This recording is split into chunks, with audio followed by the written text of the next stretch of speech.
tal do Marquês de L'Hopital era um matemático amador, mas que não era um grande matemático. Então, isso não era incomum. Provavelmente ele patrocinava alguns matemáticos, e um deles era um matemático bastante importante, um suíço, chamado Johann Bernoulli. E ele tinha um acordo, eu não sei exatamente os termos do acordo, mas nesse caso, o acordo foi, o Bernoulli demonstrou isso. E, num certo sentido, vendeu para o Marquês. Eu não sei exatamente o arranjo comercial que era feito aí. Ou seja, o Marquês publicou como se fosse dele, né? Mas era um arranjo entre o tal Marquês de L'Hopital, que a única coisa na vida que ele deve ter feito, assim que ficou alguma coisa, foi isso aqui, mas que não foi ele que fez, foi o Johann Bernoulli. É curioso porque o Johann Bernoulli é um grande matemático. E é uma dinastia de matemáticos. Eram dois irmãos, teve o filho, acho que foi até o neto, etc. Várias pessoas dessa família Bernoulli que eram bons matemáticos. E para os matemáticos profissionais, todo mundo conhece, mas a maioria de vocês nunca ouviu falar no Bernoulli, mas todo aluno que passa pelo cálculo 1 ouve falar do tal da regra de L'Hopital, né?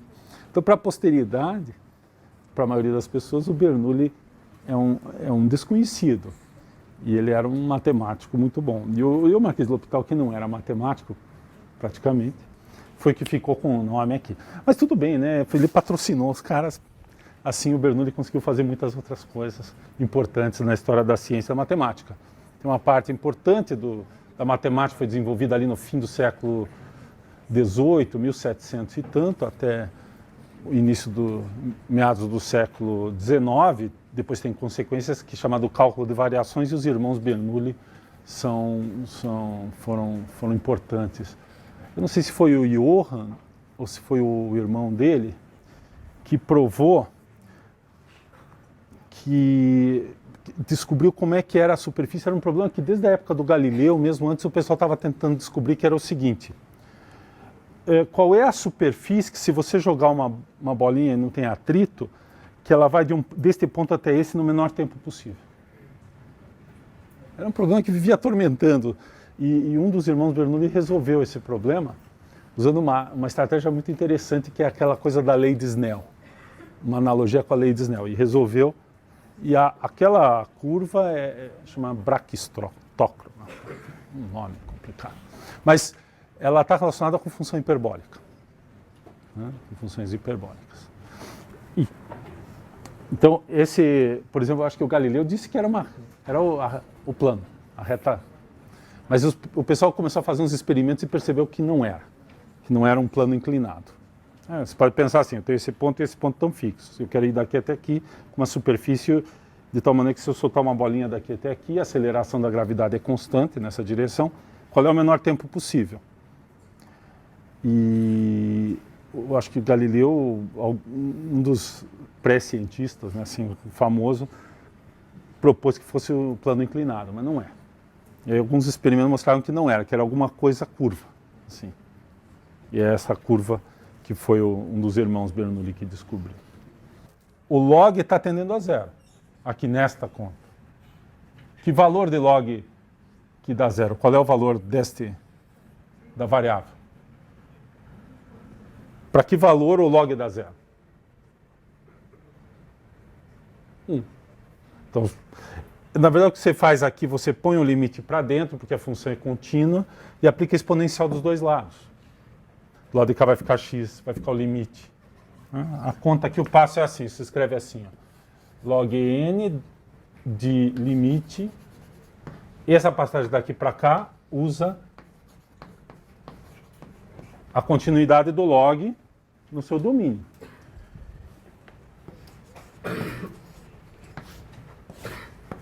Isso aqui é zero, certo? Então, log desse cara é zero. Então, quem é esse cara? Ou, se você quiser, aplica exponencial dos dois lados aqui. Também dá. Ou então faz direto aqui, usando esse mesmo tipo de argumento com exponencial. Observem que é razoável, né? Que x elevado a x, quando x tende a zero, vai para 1. Se você pensar para cada valor de x, Se você pudesse fixar o x, né? Precisa tomar cuidado, não é isso, mas a ideia é que você está indo... Cada número diferente de 0, que você leva a 0 dá 1. Isso é a definição. Então, aqui o que você está fazendo é, você pega um número e tem esse número, os dois estão indo para 0. Então, essa aproximação aqui, a pergunta é, isso também está sempre indo para 1, né? É isso que a gente mostrou, ele vai para 1. Não acontece nada estranho, é exatamente o esperado. Se você pudesse fazer os limites separados, né? Fazer o limite primeiro desse cara aqui, de cima, daria 1, e depois você faz o limite de baixo, mas não pode fazer. Não pode fazer, certo? Os limites aqui, as duas coisas têm que ir junto. E a demonstração é essa aqui. Aliás, por exemplo, vamos supor que aqui fosse x elevado a 2x. Exercício para vocês pensarem. Pensa nesse aqui. Em vez de x elevado a x, x elevado a 2x.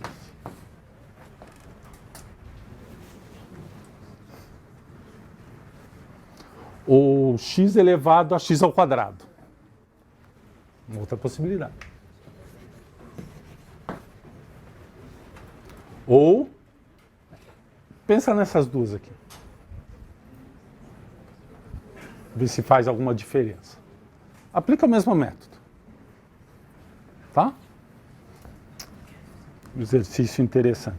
Ele pode pôr o 2x embaixo.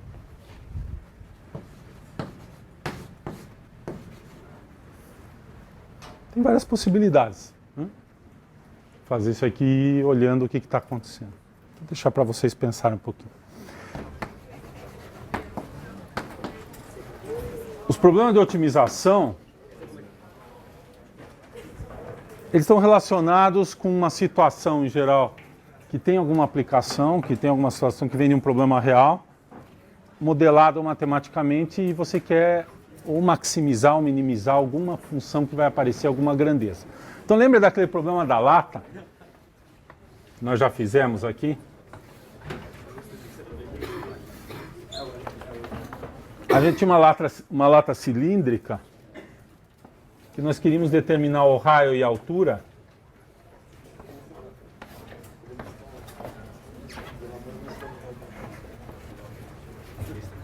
De tal forma que o volume sendo dado, no caso a gente trabalhou com 1 litro, quais os valores de RH, o raio da base da lata e a altura, para que a área seja o menor possível, na verdade a quantidade de material, se a gente supuser que o material é uniforme. Mas vamos falar para que a área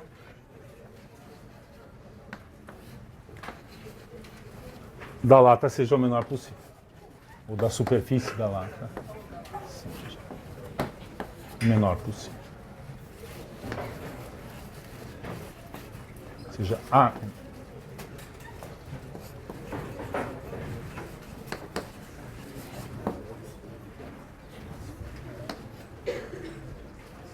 é dado o volume, e a gente quer minimizar a área. A área da lata é toda a superfície da lata, incluindo o fundo e a tampa. E a gente fez essa conta usando o seguinte. Vamos recuperar. O volume é a área da base vezes a altura, então é πr2 vezes h.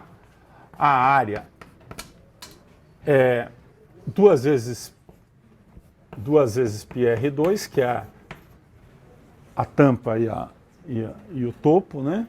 Mais 2πr, que é a lata aberta, né, desenvolvida assim, que é o comprimento, vezes a altura, que dá esse retângulo.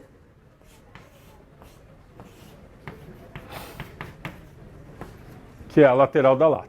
Então, essa é a área da base, mais a área da altura, mais a área da lateral. Essa função aqui era restrita ao valor 1, que a gente colocou em centímetros cúbicos, então 1000 centímetros cúbicos. E substituindo o H usando essa fórmula, né? Então isso aqui com H igual a 1000 sobre πr2, a gente obtém então a função área em função só de R, que era a função 2πr2 mais, cancela o π, esse aqui vai ficar 2000, né?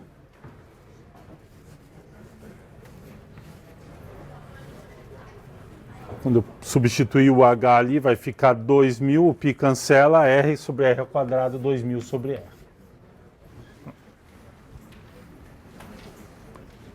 Então, usando a informação de que o volume é constante igual a 1000 centímetros cúbicos, a área seria dada assim, se todas as medidas aqui, esse aqui está, o valor aqui seria o R em centímetros, a gente teria centímetros quadrados, né? Então, essa é a fórmula. Essa fórmula, essa função, nós calculamos a primeira e a segunda derivada. Então, a primeira derivada era 4πr menos, né, 2 sobre R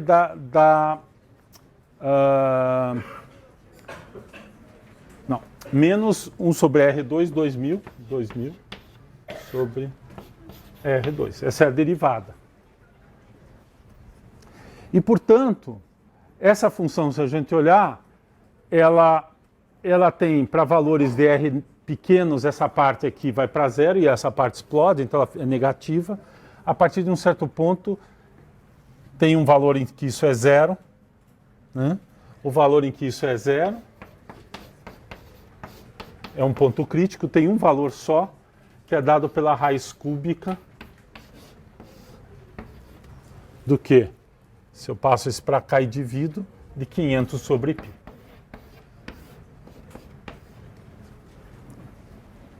Esse valor a gente chama de R0, ele é um ponto crítico. Mas se a gente analisar a derivada à esquerda e à direita, a gente já vê que a esquerda a derivada é negativa e a direita a derivada é positiva, e portanto é um ponto de mínimo absoluto. Isso praticamente já resolve o nosso problema, né?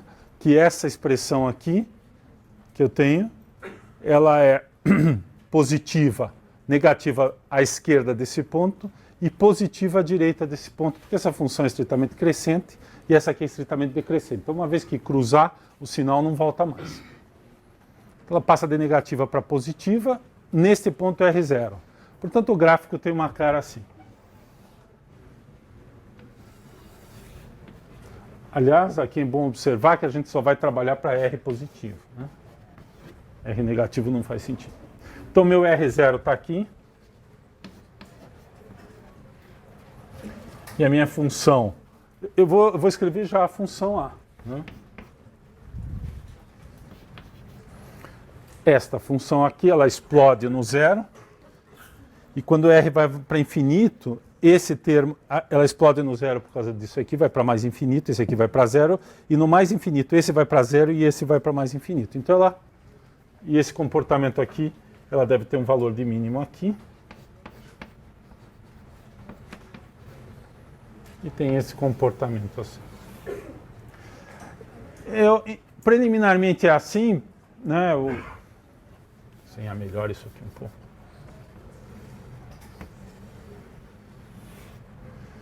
Aqui está o ponto de mínimo, é só um ponto. A gente pode calcular a segunda derivada e observar que a segunda derivada dá o seguinte. 4π mais R é menos 2, a derivada é menos 2R elevado a menos 3. Então, o sinal troca, dá 4.000, dividido por R ao cubo. E esse número, para R positivo, é estritamente positivo. Então, realmente, a concavidade é positiva. Não tem nenhum ponto em que troca concavidade, não tem ponto de inflexão. Eu tenho essa situação. Observe que para concluir que o ponto crítico é um ponto de mínimo absoluto, nós temos duas formas de fazer. Concavidade estritamente positiva, todos os pontos. Isso já é suficiente. Ou analisar o sinal da derivada, que é menos e depois é mais. Então esse ponto é um ponto de mínimo global. A função não volta mais. Nem para esse lado e nem para aquele lado não tem mais chance da função voltar e assumir um valor menor do que esse. Essa função não tem máximo, ela é ilimitada. Então, se você for ou na direção, veja isso aqui. O que acontece se eu for na direção de R? R tendendo a zero significa esticar isso aqui, o H cresce e o R vai para zero. O volume sempre constante igual a 1, mas a área vai para mais infinito. E do outro lado, você faz o R ir para infinito e o H ir para zero. Então a lata vai ficando cada vez mais baixa, cada vez maior. O volume constante igual a 1. A área também vai para mais infinito. Então, isso é mais fácil de ver, né? Porque a tampa quando a R vai para mais infinito, a tampa e o fundo estão crescendo arbitrariamente. Quando ela vai ficando fininha, assim, é um pouquinho mais difícil de ver. Porque você diz, tudo bem, o comprimento é infinito, mas está ficando com raio cada vez menor, então é uma faixinha cada vez mais estreitinha. Mas ainda assim a área vai para infinito. Nas duas direções. Tanto quanto o R vai para zero, quanto o H vai para zero. Tá? São essas duas extremidades aqui. Então veja, agora eu comecei a falar de máximos e mínimos com esse exemplo. Mas esse é um exemplo, na verdade, de otimização. A função que aparece é relativamente simples agora para a gente estudar. Não tem nenhum problema, tem pouquíssima informação que você precisa para descrever completamente o comportamento. Não tem assíntotas, não tem nada. Não tem pontos em que a função exploda, né? Limitar ali. No zero, sim. Desculpe, tem assíntota vertical no zero. Não tem, no domínio da função, não tem aqui. Para valores de R positivo não aparece nenhum ponto complicado. Aparece o ponto crítico. O zero é um x igual a zero, a reta vertical, o eixo y é a assíntota vertical. Desculpa, falei que não tinha assíntota, é claro que tem assíntota. Tá? O comportamento aqui da segunda derivada, observe que o que acontece com a segunda derivada, se a gente quiser entender, quando R vai para zero, ela explode. Então, a segunda derivada também explode aqui. Mas naquela direção, a segunda derivada vai para zero. Então, essa concavidade, na verdade, ela é positiva, mas ela vai diminuindo, ela não tende a se curvar cada vez mais. Não tem um componente aqui, esse componente é finito, isso vai para zero, isso aqui fica constante. Então, ela vai tender para essa concavidade constante. A segunda derivada tem uma assíntota direita também, que é esse valor aqui. E ela é sempre decrescente. Faz assim, né? A segunda derivada é uma função assim. E tende aqui para 4π. Esta tem assíntota. A primeira derivada também não tem assíntota horizontal. E o x igual a zero é a assíntota vertical. A segunda derivada tem uma assíntota vertical no R igual a zero e uma assíntota horizontal com valor 4π. Isso aqui descreve bem o comportamento dessa função. Agora, nós vamos agora usar essa técnica para estudar o problema de otimização, mas a parte mais difícil, em geral, do problema de otimização é traduzir uma coisa desse tipo numa coisa desse tipo. Ou seja, traduzir um problema que tem algum contexto, em geral ele vem em palavras, ele vem em um problema que é colocado e você tem que modelar matematicamente, nesse caso não foi muito difícil, e a partir daí interpretar, estudar e resolver o problema. Vamos fazer um outro exemplo, parecido com esse. Do mesmo tipo, assim. Só que é um problema que pode ser um problema prático, como esse era um problema prático, mas agora é assim. Vamos supor que você tem um pedaço de terra. E esse pedaço de terra faz a margem ou com o mar ou com um rio. Vamos supor que eu tenho um rio.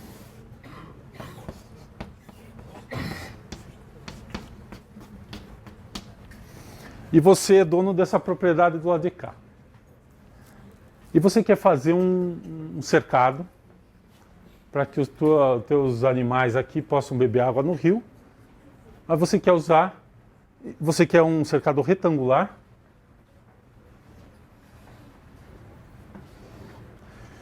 E você pode enunciar esse problema de duas formas. Ou você tem uma área dada e você quer gastar a menor quantidade de cerca possível, ou você tem a quantidade de cerca e você quer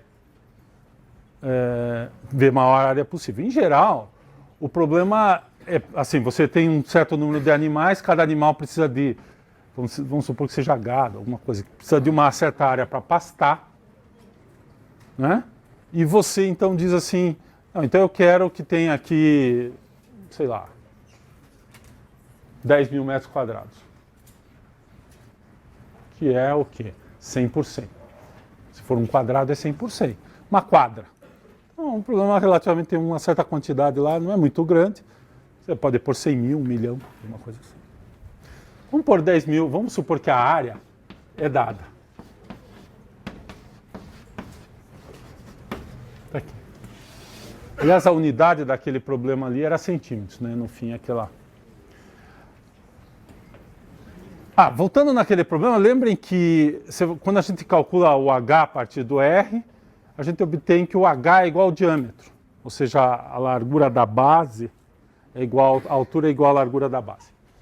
Aqui eu tenho essa situação, eu quero uma área de 10 mil metros quadrados e eu quero o menor perímetro, eu quero gastar a menor quantidade possível de arame.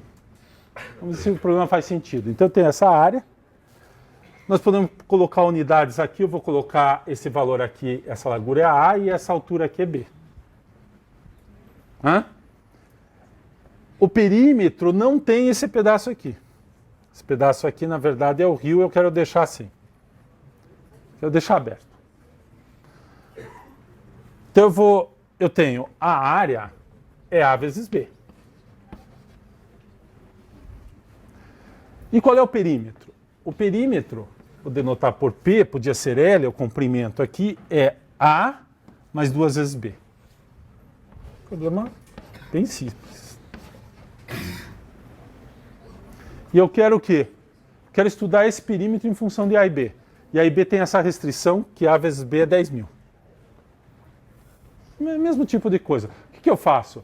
Eu resolvo aqui para um deles, por exemplo, posso escrever que B é igual a 10 mil sobre A.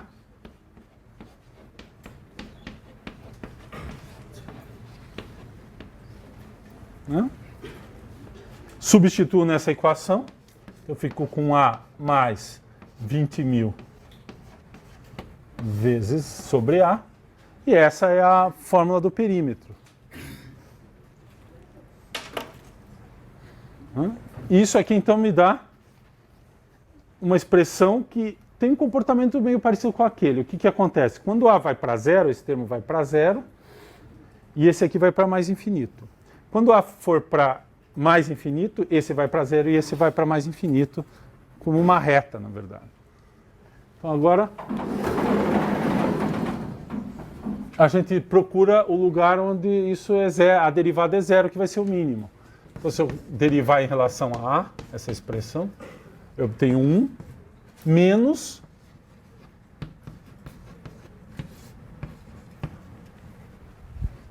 (20.000 sobre A ao quadrado, que é a derivada de 1 sobre A aqui, é menos 1 sobre A ao quadrado. Isso aqui implica que o P' é zero, se e somente se A for a raiz quadrada de 20.000. O A é a raiz quadrada de 20.000. Então o B é 10.000 sobre a raiz quadrada de 20.000.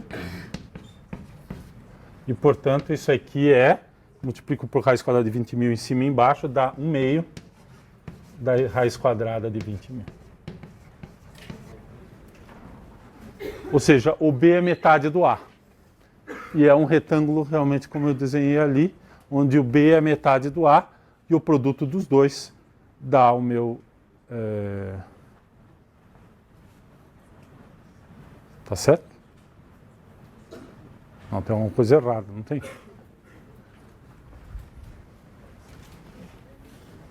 Não, tá certo. Esse vezes esse dá 10.000. Ok? Então, como é que é? Essa é a derivada. Essa função aqui, como é que se comporta? Quando A tende a zero, ela explode e vai para menos infinito. Quando A vai para mais infinito, isso aqui vai para zero e esse número aqui tende para 1. Então, o P' tem esse comportamento assim. O P', ele faz assim. Desse valor aqui é 1.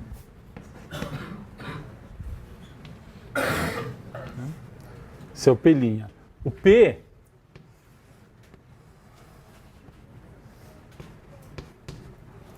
nesse valor, raiz de 20.000, por aqui o A, né? Aqui o P. Raiz de 20.000 é 400 vezes 400. Não.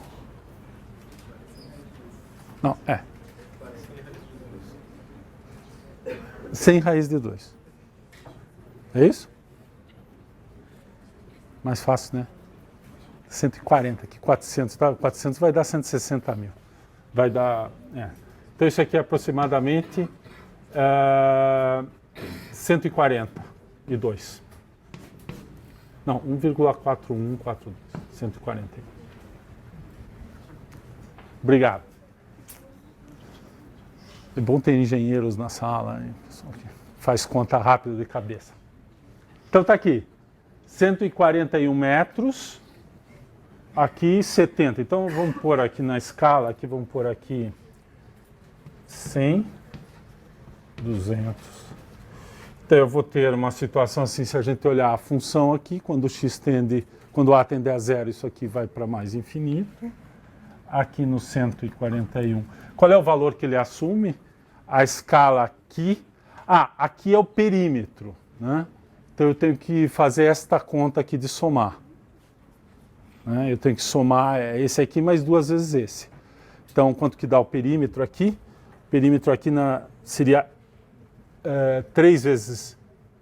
Não, o B é metade. Então é 2 vezes A, né? Porque A mais 2B... O B é metade de A, e 2 vezes A dá 280. Então, o valor aqui, se a gente colocar aqui, por numa outra escala, que é 100, 200, 300, vai dar 242. Então, o perímetro... E aqui ele vai tender a ser uma reta, né? Porque quando A cresce muito, esse valor vai para P igual a A. Isso aqui vai para zero, isso aqui tende a reta de inclinação 1. Você faz assim. E aqui. E aqui vai para mais infinito, assim, essa reta é assim. Então essa aqui é a função, essa aqui é a primeira derivada. A segunda derivada, se a gente fizer aqui, vai dar um valor aqui com um cubo embaixo, sinal positivo, a concavidade é sempre positivo. Da segunda, segunda derivada, aqui também vai dar, mas é aqui. Segunda derivada é a concavidade dessa função. Então eu tenho um ponto de mínimo absoluto.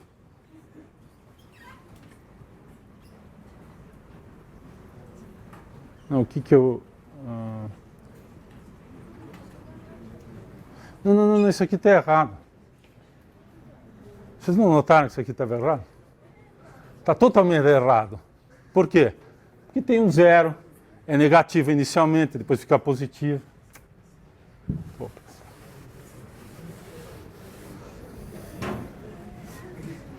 Cadê a escala? Vamos pôr aqui 100, 141, aqui é zero. O que, que vai acontecer aqui? Aqui ele vai tender a 1. Então, na verdade, o 1 aqui, vamos pôr nessa escala aqui é 1. Ela vai fazer uma coisa assim. Ah, agora tá certo. Ele cruza o 0 aqui, exatamente no mesmo valor que esse, né? Certo? Ok? Vai para menos infinito aqui. Cruza o 0 aqui. E aqui vai para 1. Agora está certo. A concavidade é positiva é aqui. Aqui a concavidade vai dar negativa. Segunda, deriva uma vez, deriva duas vezes essa função. A concavidade vai dar sempre negativa. Aqui dá sempre positivo, que é a derivada dessa função. Tá, então essa é a primeira derivada, essa é a função e essa é a primeira derivada. A segunda derivada eu não preciso fazer, mas se fizer vai dar concavidade estritamente positiva, tem um ponto crítico, ele é mínimo absoluto, mínimo global. Mesmo argumento do outro caso. Tá? Então vejam que esta solução é uma solução assim, você tem uma região que você quer englobar uma área, só que você coloca a restrição de que é um retângulo, pessoal. Cuidado com esse problema é como aqui. Aqui a gente colocou como restrição não só essa coisa do volume, mas que é já uma lata cilíndrica, tem uma limitação. Vamos pensar num problema mais geral. Em vez de eu dizer que é um retângulo, que pudesse ser qualquer forma. Só para a gente pensar um pouco. Nós não sabemos resolver esse problema com cálculo 1. Mas vamos voltar nesse problema aqui. E pensar assim, eu tenho rio, eu tenho mar, e eu quero englobar um pedaço de terra de uma certa área. E quero gastar a menor quantidade possível de cerca, de muro, seja o que for. E aí? Sem nenhuma restrição de formato. Qualquer formato serve. O que vocês acham que vai acontecer? Quem quer dar um chute? Hein? Pode. Você pode fazer um triângulo assim. Ó. Pode fazer um semicírculo assim. Ó. Você vai testar. Se você testar, você vai pôr um pedaço de hexágono, um pedaço de octógono, pode fazer o que você quiser. Pode fazer um zigue-zague, que não deve ser muito bom, né? Fazer zigue-zague, porque se você faz um zigue-zague, você pode cortar caminho e diminuir um pouco a figura toda. Então, o que vocês acham que vai acontecer? Posso começar com um triângulo, esse é o mais simples, assim. Depois tem retângulo, depois pode pôr pentágono. Pode começar a brincar aí com as figuras que vocês quiserem. Qual que é o chute de vocês? Qual é a figura ótima? Que vai englobar uma área dada, menor comprimento de material usado aqui, menor perímetro. Eu não estou contando essa parte aqui. Chute. O que vocês acham? Quem que acha que é o semicírculo? Levanta a mão. Quem acha que é o triângulo? Levanta a mão. Quem acha que é o retângulo? Levanta a mão. Então só tem voto para o semicírculo. Vocês estão ficando mais espertos. Pô. Tá vendo? Estão treinando as coisas de matemática. É o semicírculo. É o semicírculo. Só que, para mostrar que é o semicírculo, não é tão simples, porque você não tem nenhuma restrição sobre o formato. Então, você não tem uma fórmula para o comprimento, né? Assim, a área é dada, mas você, dada uma figura, a fórmula muda para a área, a fórmula muda para o perímetro. Então, esse método aqui parece que não funciona muito bem. E, de fato, não é bem assim que a gente resolve. Né? Você tem que arranjar um jeito de comparar o perímetro com a área, para qualquer figura. Você tem que arranjar uma relação entre perímetro e área, que ela é ótima no caso do semicírculo. Se a gente refletir essa figura para cá, dá uma figura fechada. Se ela é ótima para isso aqui, ela vai ser ótima para o dobro da área, perímetro completo. Né? E a desigualdade é a desigualdade... Existe uma desigualdade chamada desigualdade isoperimétrica, tem até um nome, porque o problema, na verdade, começou ao contrário. Perímetro dado, maior área possível. Isoperimétrico. Esse problema é um problema que vem da antiguidade e, curiosamente, ele está num poema épico chamado Eneida.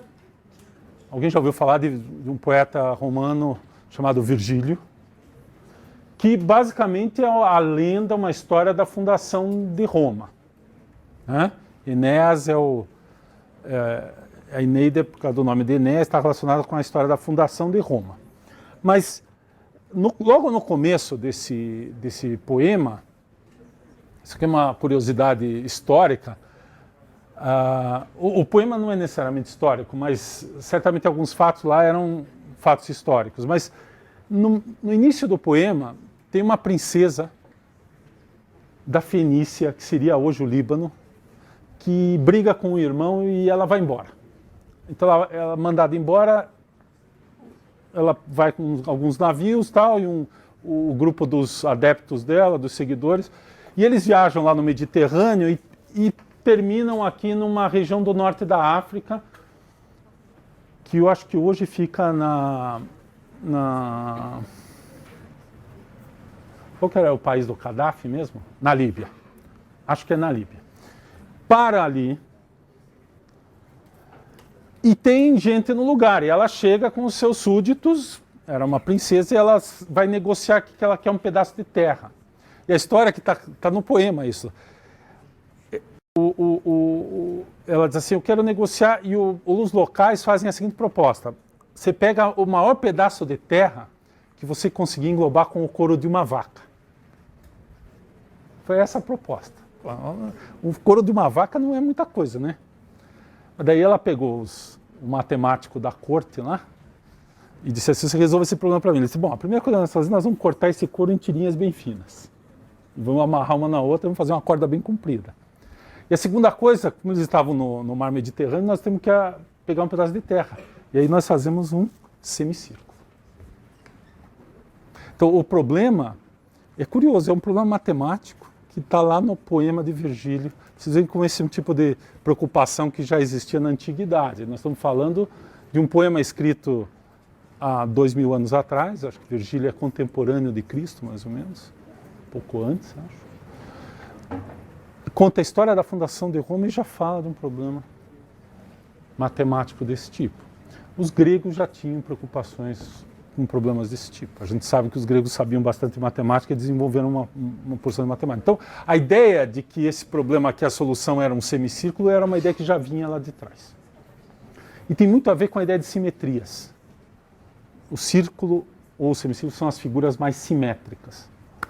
E isso deve dar alguma característica própria, ótima para essas figuras, e de fato, o disco ou o círculo, o semicírculo ou o círculo, nesse caso, são as soluções desse problema. Bom, problemas de otimização, então, vamos lá. Esses são dois modelos, tem muitos exemplos no livro. Qual que é o ponto desse problema?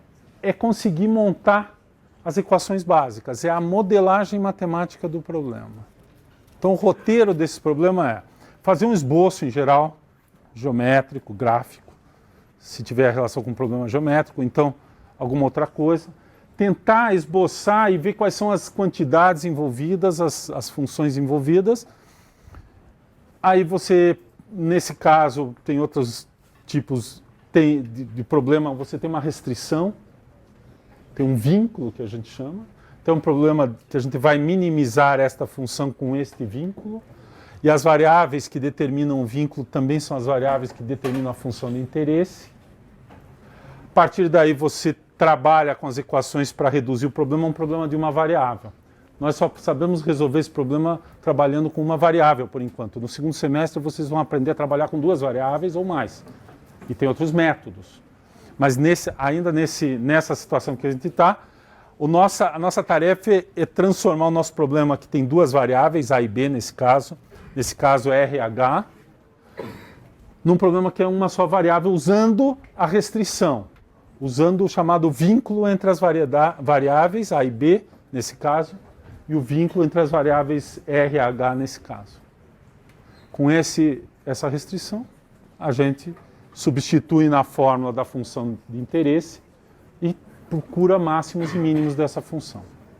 Tipicamente, os nossos problemas não vão ser intervalos limitados. Se você fosse no intervalo fechado limitado, o método do intervalo fechado geral vai resolver o teu problema. Mas esses problemas não têm essa coisa de ser um intervalo aqui fechado, ou nesse caso. Eu não tenho. O RH podem variar no intervalo aberto, de fato, e é o que acontece. E o A e B também variam no intervalo aberto. Então eu não tenho essa restrição de intervalo fechado tipicamente nesses problemas. Às vezes tem. Se tiver, você usa isso. E pode ser que o máximo e o mínimo corram nas extremidades daí. Certo? Então tem que lembrar de estudar o máximo, o mínimo, valor na extremidade, valor dentro, ponto crítico. Se tiver algum ponto não diferenciável, tem que lembrar de usar esse ponto e assim por diante. Certo?